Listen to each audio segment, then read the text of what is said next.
Welcome to our Beyond the Basics. We're going to tackle about the Supporter Hub.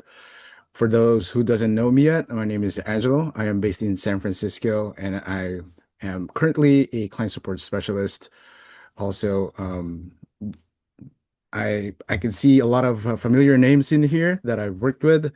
So hopefully this extends that knowledge that I have been sharing throughout the years that you have worked with Engagement Networks and with me too as well to expand your horizon, especially with our topic for today, which is the supporter hub. All right. Well, what we'll be covering today is what is the supporter hub, how the hub is structured and customized, or how you can customize it, what are the core gadgets exactly, and what your supporters can do with them, and tips for a smooth hub launch too as well. What we won't be covering for today is page design and styling. I know you are all very familiar on how page designs work. You all clients, most of the clients are also working with agencies and partners who are really, really um, technologically savvy in regards to styling your forms and pages throughout the engagement networks.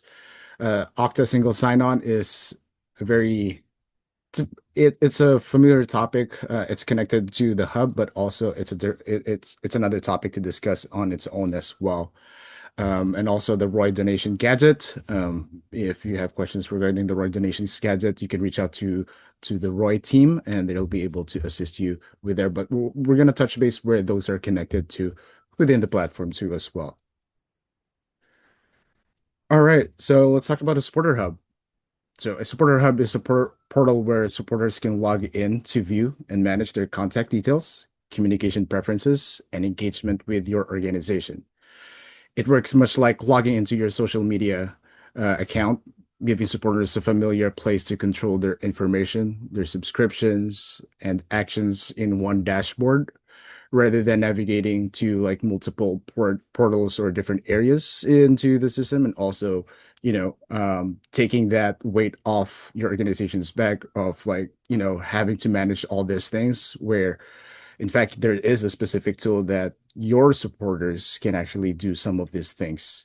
It's just to help out, get everything updated as they move forward with your organization, or just like literally look for information of where they need it.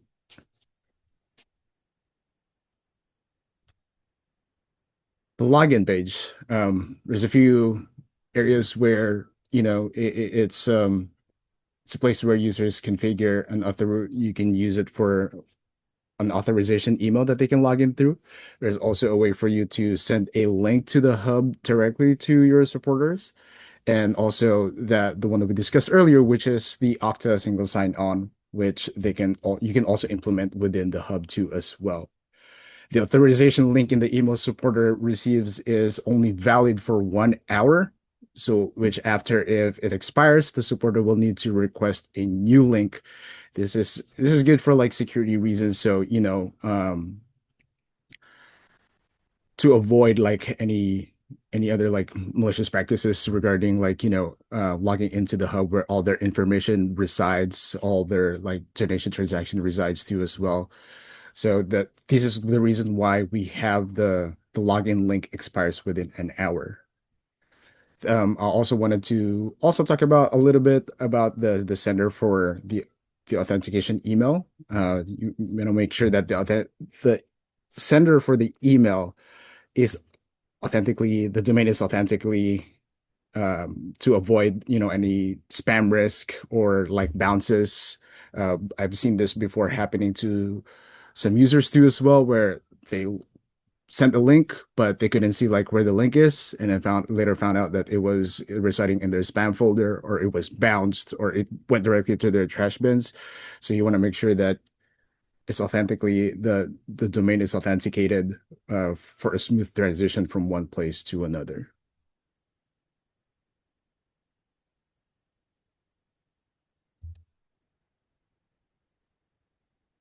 Next is, what can supporters do in the hub? So we offer a lot of like ways for your supporters to engage with your organization through the hub.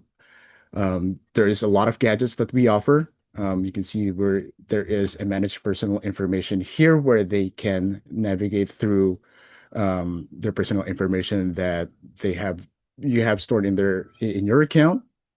There is also the manage my subscriptions where you they are able to go into what they are opted in, what they are not opted in, different questions that you have asked them before. If you still want to ask more questions and find answers to that, you can also do that through the subscription gadget. And then you have the engagement history. It reflects what they were engaged with, and we can discuss this more further, all these different gadgets through later on. And then you have your manage recurring gift or your donations gadget. This is where you can manage the different types of donations. There's different states that reflects here, so we can discuss that later on too as well. The giving history this reflects them the entire history of how they donated, what they donated, and the details in between those lines too as well. We have the membership gadget. If you're offering a membership to your organization, this is where they can also see those details of which membership they are part on. And then lastly, we have the peer-to-peer gadget. This is in reference to the legacy peer-to-peer, not yet on the new peer-to-peer that uh, we have launched this year too as well. So what can I do in the hub? The first thing is add necessary information, like see here, text, image, or guide if needed for your supporters to feel like, it's a safe space for them to like go look into what they have accomplished, what they went through, what they engaged with, what else can they do without, you know, having so much information that it could be overwhelming for them. It would also be nice to incorporate like images just just for them to be able to see. I think in reality people are attracted to like images or like video clips and stuff like that. It just helps their focus to have their attention to like the details of what you're trying to show or reflect to your audience or to your supporters too as well as there. And then you can start adding your different gadgets. You want to personalize these gadgets to cater specifically the needs of your supporters. You don't want to like super elaborate everything out of the box. So you can do it in stages. We've seen this before too, different clients where you introduce one state, one gadget, and then add another gadget in between like different stages. So this helps them have an interaction with their organization, but at the same time, not overwhelm them with information or like areas that they need to access to. This also helps make it more of a personal touch to them, like you are reaching out and you understand what their needs are versus like, just putting everything out in front of their face and now it's for them it's just like a some area that they can just click on, click off, so forth and so on. There's also the ability to use locales if you're using multiple locales in your organization, so you can, differentiate the different languages that is reflected on your text, on on the on the different gadgets within the gadgets itself too as well. So you can do that as well. There's also a way for you to use conditional content. We can talk about that later on too as well as we go through the different gadgets too as well. So the first gadget that I want to discuss is the personal information gadget. So in the manage personal information, manage necessary supporter fields. You can customize included fields to allow supporters to update their own data like name, address, so forth and so on. Make sure your account data structure is updated. The available fields are based on what is in your account.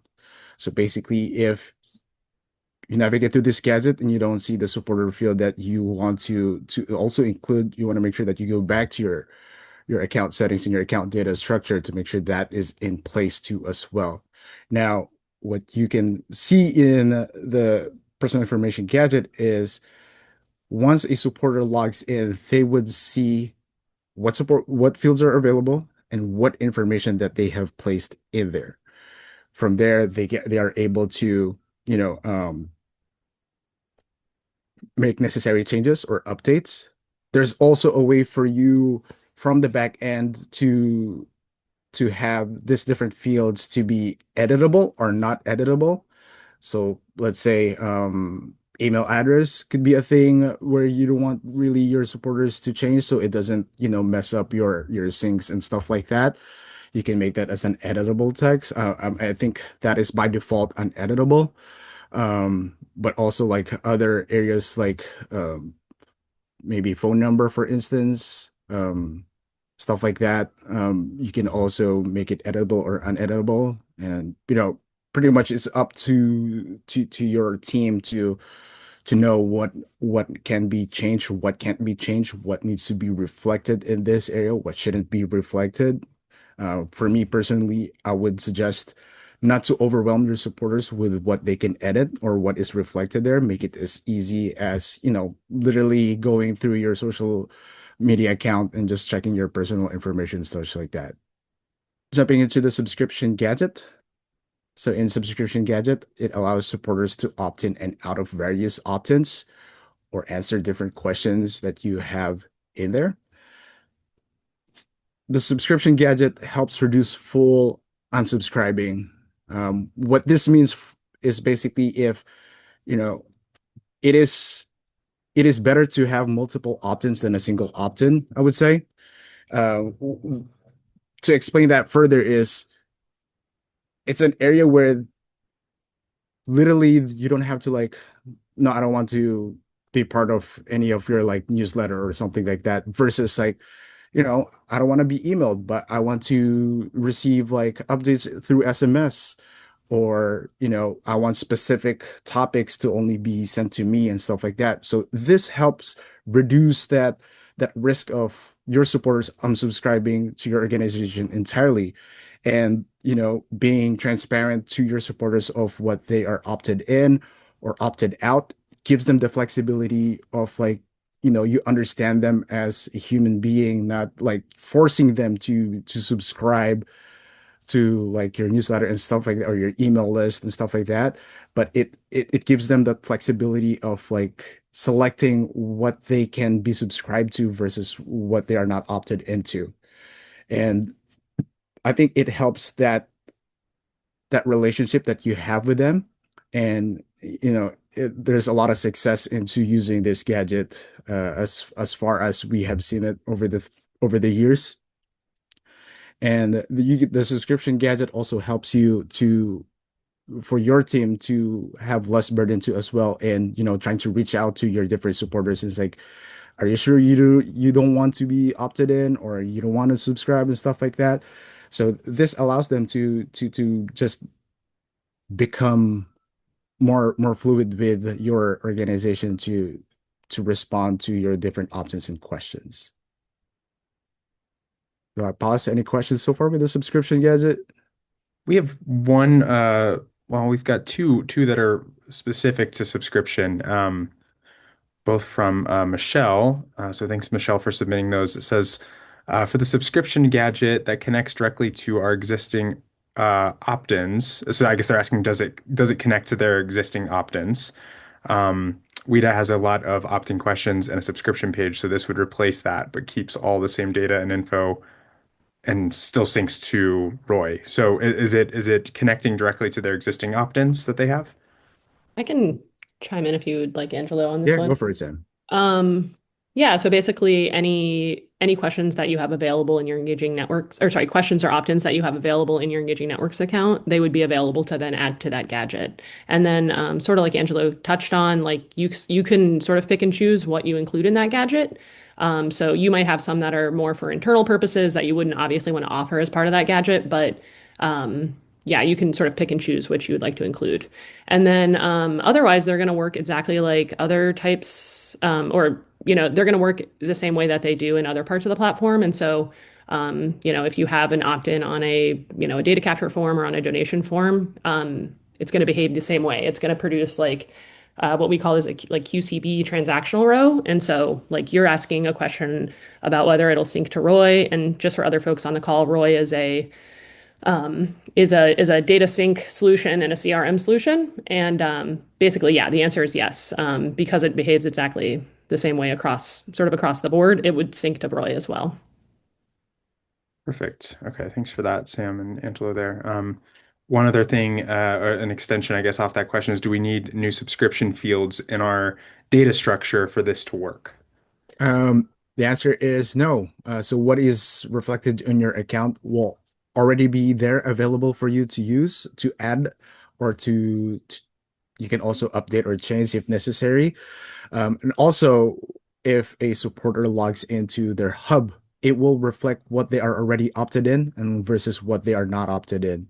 So it gives them that flexibility of like, opting in and opting out too at the same time if they want to change those opt-in responses with you, or as another guide, like you also have there's other opt-ins that they are not opted in, which could help push them to like opt into as well. So having that flexibility, I think, will help a lot of your supporters in managing those. Also, to add to that note is it would also be good to have a little bit of information of like probably like a text to help explain what that gadget can be done, what they can do with that gadget.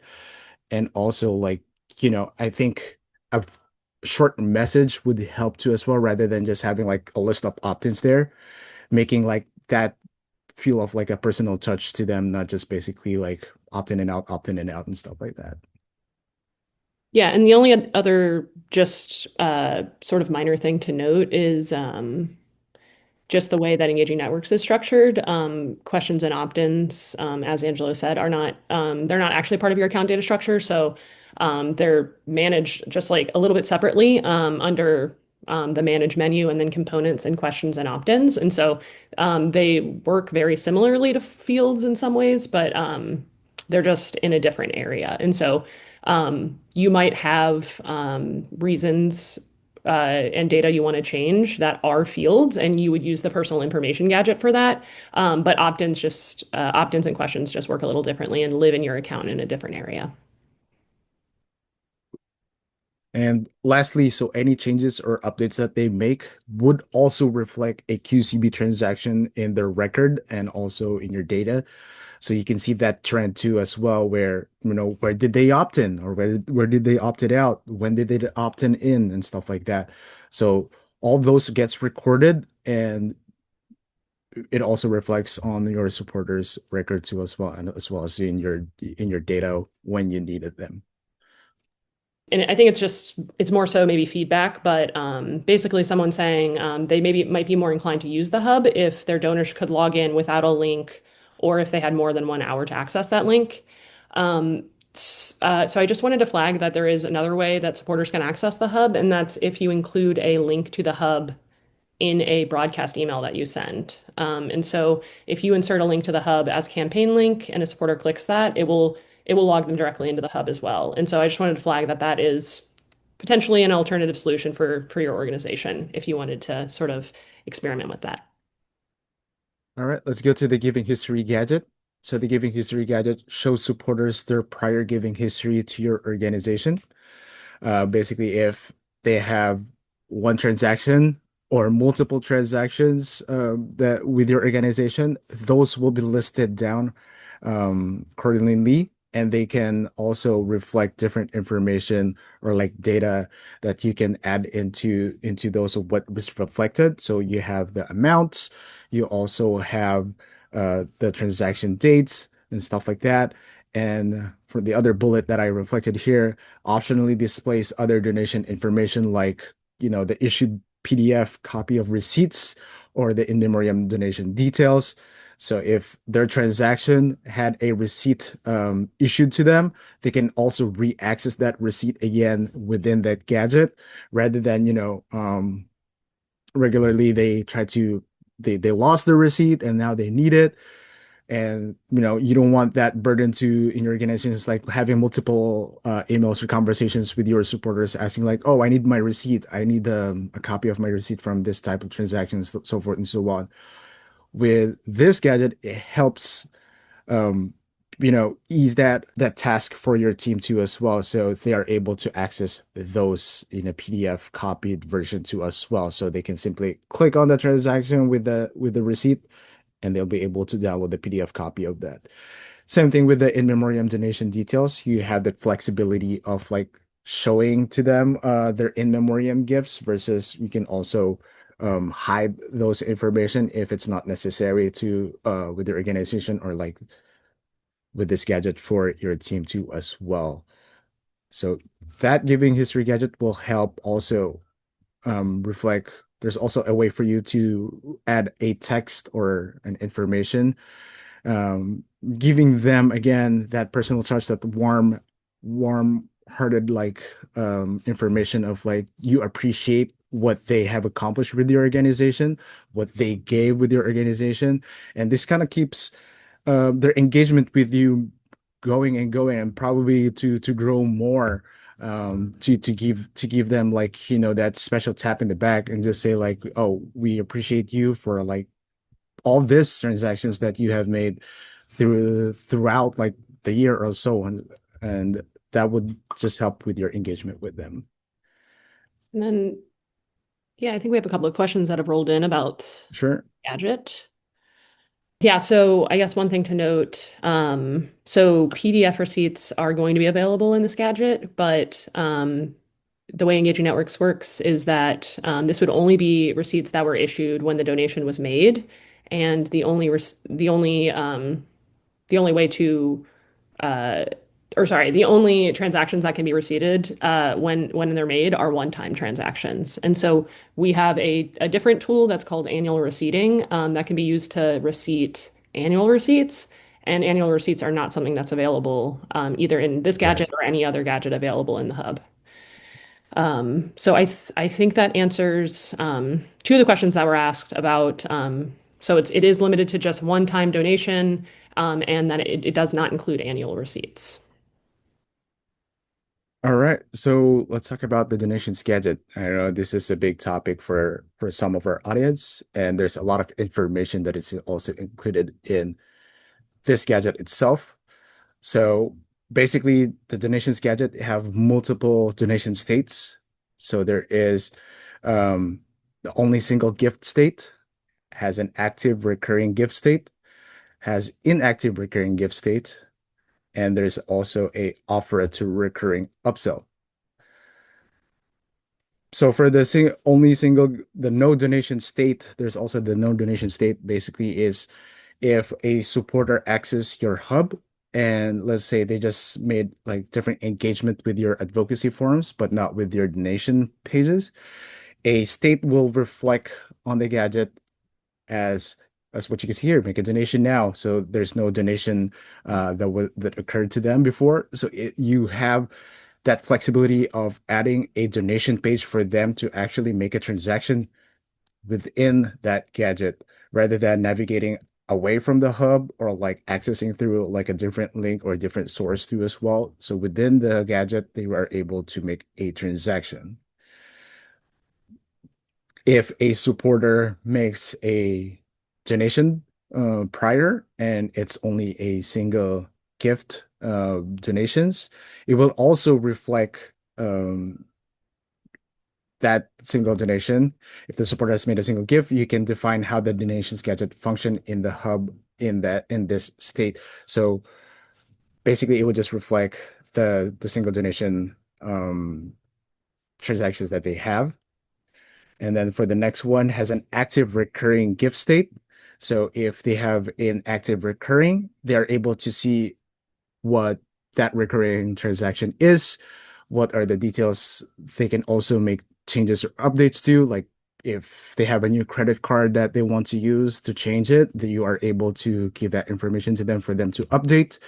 There's also a way for you to also reflect the recurring day if you also offer like multiple recurring days.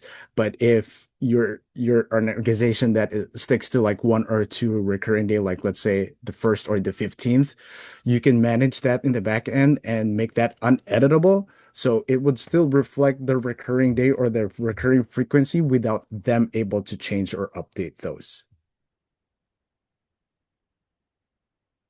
For inactive recurring gift state, if let's say for some reason they had issues with their credit cards and now it fell to the recurring gift fell into a state of like suspended or canceled.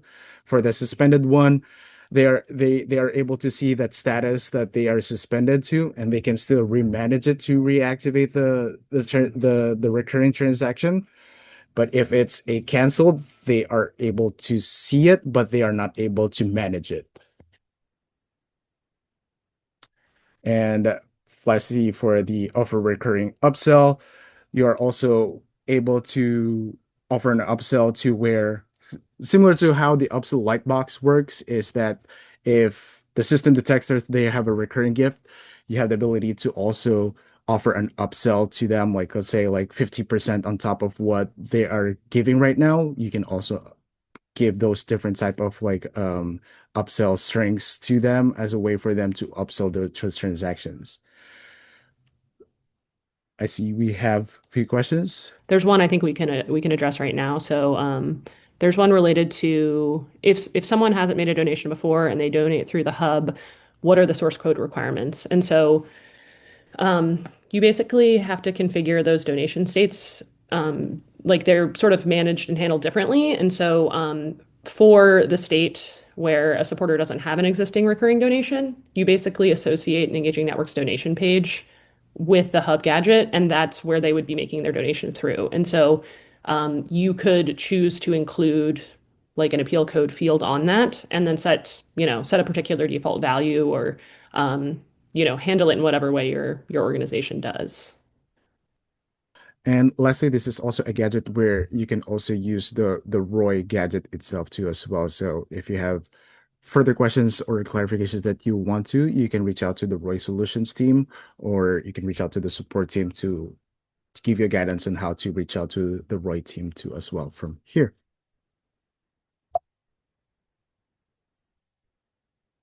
All right. Now the big gadget, the donations gadget recurring transactions.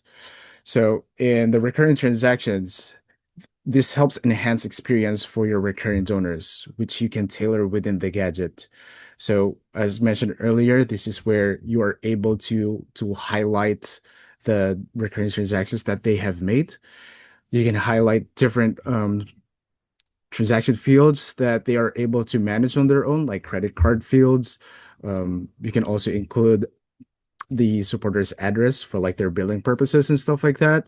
And you can also cater specifically for those fields to which one will be editable versus uneditable to make sure that, it still in lines to your process of, sticking to the best example was really the recurring day itself. So things like that, you're able to manage through within the gadget. Opportunity for inactive donors to reactivate their transactions. So, I don't see any inactive donors as closed doors. This is a way for you to open new doors or new windows for your previous donors to, get engaged back again. So highlighting again that they are not forgotten, even though that they have inactivated their recurring transactions, there's still a way for them to reactivate those. So again, another personal touch to your supporters where they are able to still move forward with their organizations with new transactions, new recurring transactions, or reactivate those inactive transactions, the recurring ones too as well. And then added support to allow for multiple recurring gifts to display for the same supporter. So now you are able to see or to reflect if a supporter has multiple recurring transactions. It will reflect so let's say they have 3 recurring gifts that they made. So when they click the manage your recurring gift gadget, it will display all those 3 transactions. And then from there, they can select which transaction that they can go to and make updates to, or make just to see how those transaction is going. So there's ability and opportunity for you to showcase those areas. And now we can answer those questions pertaining to the recurring gadget. I think Angelo just got one answered, which previously, or yeah, so presently you can have, if a supporter has multiple active gifts, recurring gifts, they can see those and manage those individually in the hub. That was not previously supported, and previously it only worked that the most recently edited one would show. And so there was a question pertaining to that, but that is behavior that we changed, I think, a couple of years ago now. So um, there are, I guess, some limitations sort of related to that, which is there might be a circumstance where a supporter has an active and a canceled recurring transaction. And in that case, they would only see the active. So they wouldn't see the canceled. Just to explain a little bit about my understanding of the logic behind that is if a supporter updates their credit card, the way we sort of presently handle that is we cancel the existing recurring transaction and we create a new one with basically new tokenized credit card information. And so it could potentially be a confusing situation whereby if they did that, they would see two recurring transactions to manage. So I think that's logic for why we do not show canceled if they have any active recurring transactions. Just to expand a little bit, I think the product team are looking at maybe adding some more better definitions for sort of recurring statuses to sort of better differentiate a transaction that was canceled because maybe a supporter called you and asked you to cancel it versus one that was canceled because they updated their credit card. So kind of all that to say there might be an opportunity in the future to sort of handle the scenario I just described a bit better. There was a question about maybe if it was possible to send a thank you email to supporters after they did something like reactivate or update their recurring gift. So that's something that's been reported to our product team, but isn't, currently supported. So if a supporter updates their recurring gift, there's no way at this point to send an autoresponder or thank you email. Also, when a supporter updates their credit card via the hub, the way that works is the next time that the supporter would be charged would be the next day they're due to be charged. And so they're not charged at the same time that the credit card is updated. And so for that reason, it's possible that, in however many days when the gift goes to be processed, the credit card could subsequently fail. So basically all that to say, when they update their credit card in the hub, it doesn't at that point validate if the credit card is valid or if the transaction will be successful later on. I think this is also a good space for your organization to look into the marketing automation too as well, to incorporate through your process, where you can actually, since currently, as what Sam mentioned, that our product team is aware of like the difficulty of like not sending thank you emails, but if you have a marketing automation that caters to like, if a recurring gift was updated or like was added, then you can start those series of emails to them as a way to reach out to them, to reach back out to them.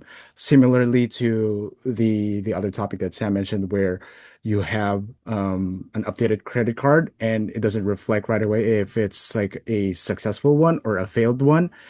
This is also a good space for that marketing automation to come in handy, where you have a automation regarding to like failed recurring transactions, to reach back out to them and see if they can remanage it, and you can link this supporter hub again to those supporters that have failed, and they can again remanage it from there. And it's just a cycle where moving one space to another and not making it too difficult for them to manage to as well. One question is about supporting updating Apple and Google Pay digital wallets. So that would be, that's something that's been recorded as a feature request, but is not presently supported. And so right now, supporters can only update credit card donations. So that is a feature request for our product team. Yep. Similarly to how the bank transaction works too. So both of them can reflect on your hub, but they're not able to be managed yet. Yeah. And then a question about if you can dictate how far back recurring donations are visible. I don't think that's possible either. So it would just, there's no way to sort of limit if a supporter has, several recurring transactions. There's no way to limit what is shown to them. But it will show like all their active or that can they can reactive recurring transactions. So it's not just limited to like one, two, or three. So it could show several. I have seen a recurring gadget where it has like eight or nine recurring gifts that also reflects their individually that they can manage from. But yes, no way to currently limit them to what number of recurring transactions that you can reflect for your supporters. And then there's one question related to sort of timing for some of these more like product request related things. And I unfortunately don't have that timing, but it's certainly something we can follow up with folks about once we have that. Now moving forward is my impact gadget. So this gadget shows supporters a history of their actions with your organization. So this could be an advocacy, an email to target, so forth and so on. The content can be customized for each campaign. So you're gonna see this little thumbs up icon right here. Might be familiar for a few of the users and organizations that are present here in the webinar. So basically, this you can see this if you go to manage pages and you can see your different pages listed down, right? And on the right side, where you are able to see the cog icon, the edit, the delete button, there's this thumbs up button too as well. So basically, that's where you can manage what can be reflected when a supporter is in the hub and then they click on that impact that they're doing, and you can reference to like there's a subject line that you can cater to reflect like thank you for an amazing impact, Austin. So you can cater to like also merge tag fields on the subject line and also have a body of text to what you want information to reflect to them too as well. And there's also if you click on that thumbs up icon on your managed pages, at the bottom of it, you're gonna see there's a date or a timestamp there where you can manage how far um the impact or like the transaction that they made with this advocacy forums that you can reflect with them. So it could just be within just a year, a two, or if you want to go all the way back to like since day one, you can do so as well. All right, now moving forward with the membership gadget. Um, we have a few organizations that uses the membership tool. Uh, might be also a way for other organizations that doesn't use the membership tool to also be able to open up their organizations to use it. Basically, the membership gadget, it's the gadget is compatible with Engagement Network's membership module itself. There is a dynamic personalized experience within that gadget. So similar to how the donations gadget work, it could be no member, existing member, lapse member, and updated information. So for no members, if you have a membership gadget, and another way for you to reach out to your supporters to become a member, it will reflect your membership or like be a member, and there's a way for you to reference a membership page too. So once they click on it, they can sign up to become a member. This just helps you expand more members to your organization as you move forward. There's the existing member. So if they are already existing member, they can manage the existing information that they have there. They can see the transactions of their membership too as well.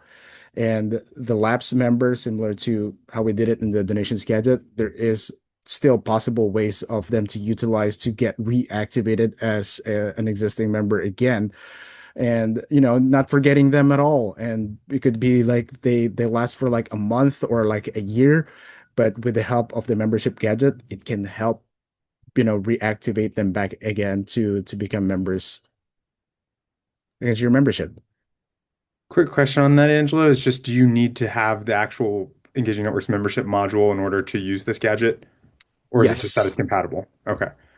So yes, you will still need to have the membership module because it needs to be tied into a membership page, especially if there's no member. So all this information will be synced into that membership page that you have. So yes, the membership module will still need to be active in your account for you to be able to use it. And moving forward, we have the peer-to-peer gadget. So as you can see, that's referring to the legacy gadget. So this one displays a list of supporters' peer-to-peer pages and fundraising efforts. Supporters can log into their dashboard directly from the gadget. And currently, it is only available for legacy peer-to-peer. We do have it with our product team to also make sure that in the future we have this available for the new version of the peer-to-peer.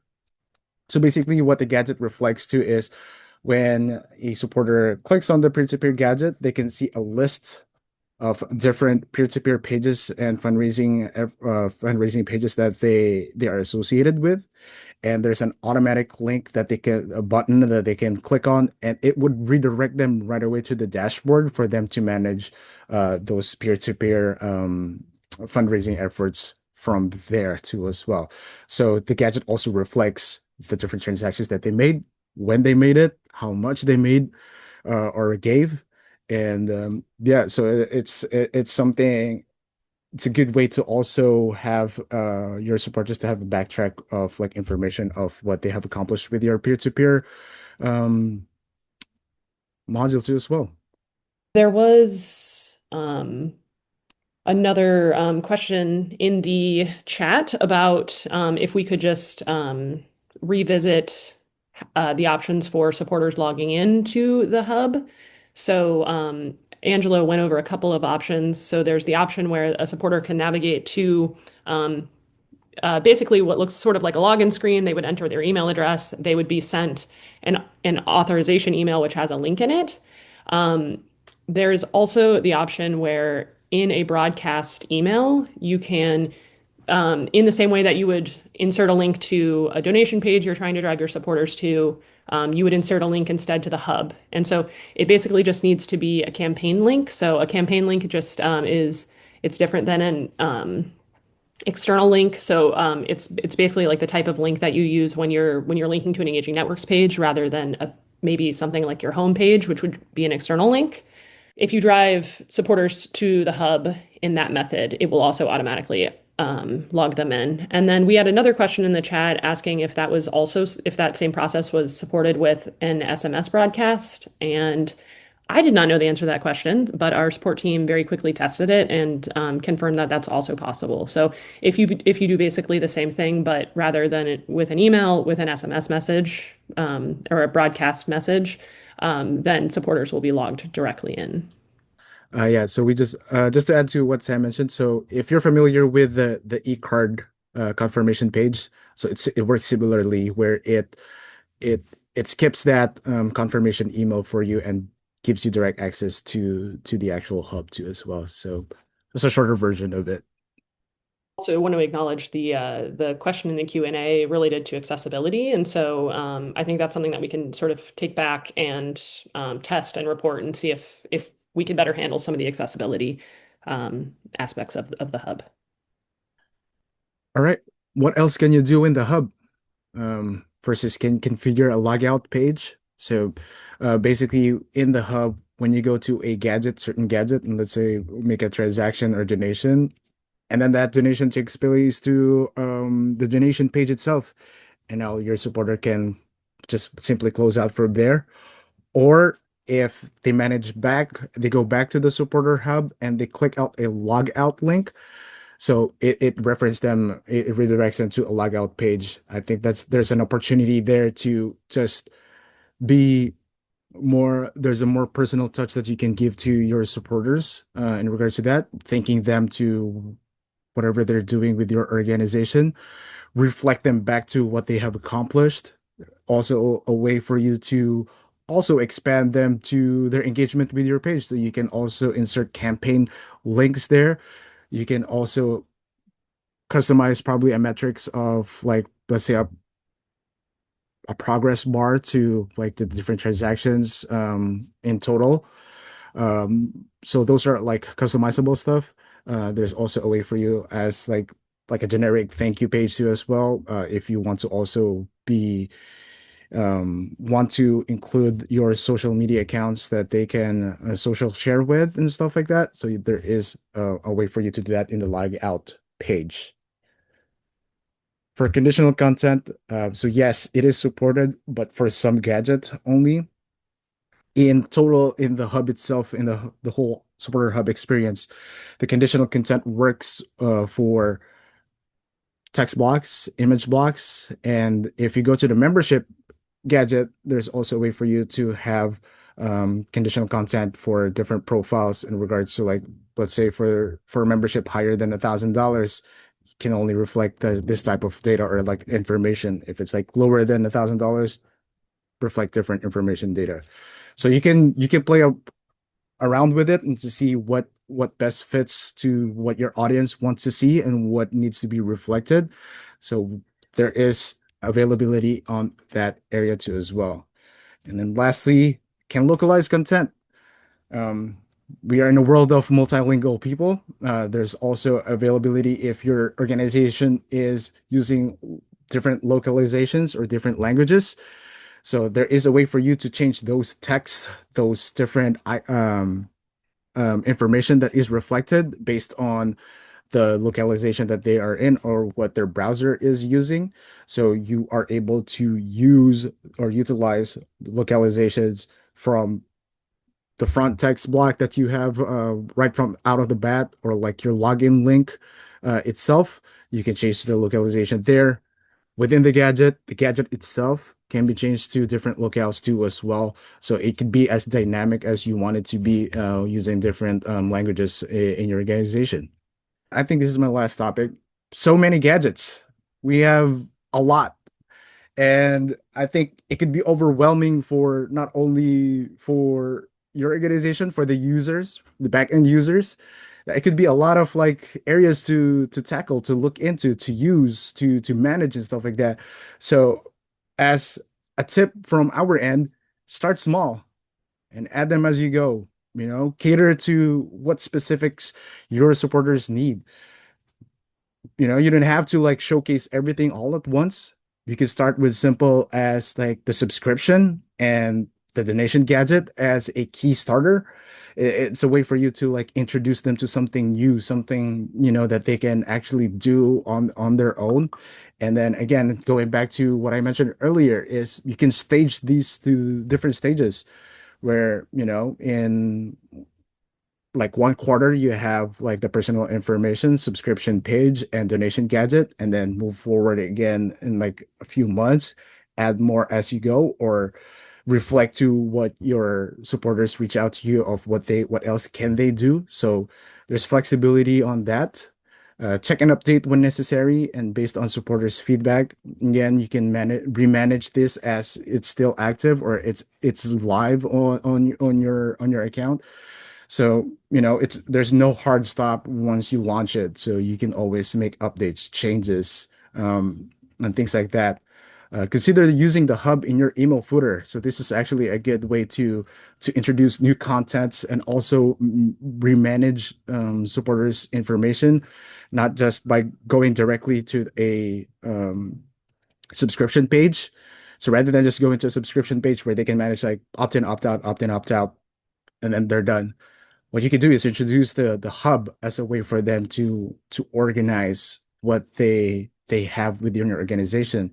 So they can go to the hub, manage their subscription there, and now they can see other information, what they can look into, what they can engage with. And this just open up a lot new spaces for your supporters too as well, of what they can do and what they can see in your organization and in your platform of what you're doing.